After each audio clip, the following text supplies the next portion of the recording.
satry ny fony zaza ianao dia nahalala iteny zanampahendry ianao amin'ny famonjena kendreny ho tsara laza ianao dia mahalala raha totsony zavatsarotra dia ny tomby anojerene mahery re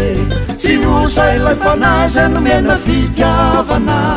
fanahy faonona teny izy aza mba menatra ny ovavolombelona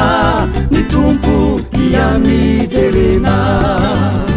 mahery re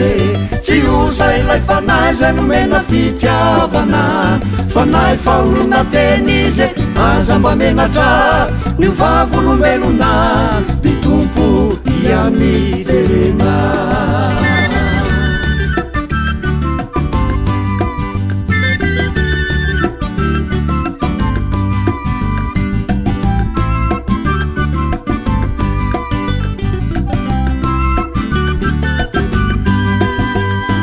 sendra ny lavitrany ianao ka mba mahatsiaro ny afatry zay nomeny tompontsika no fantaro fa hatrany Jodia ka hatrany Samaria hatrany amin'ny farany tany manankery hatrany izany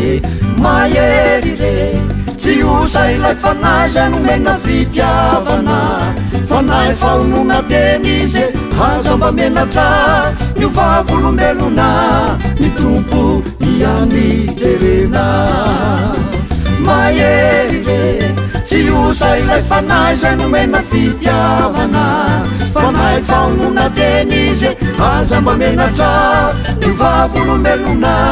ny tompo iamijerena ny tompo iamijerena ny tompo iamijerena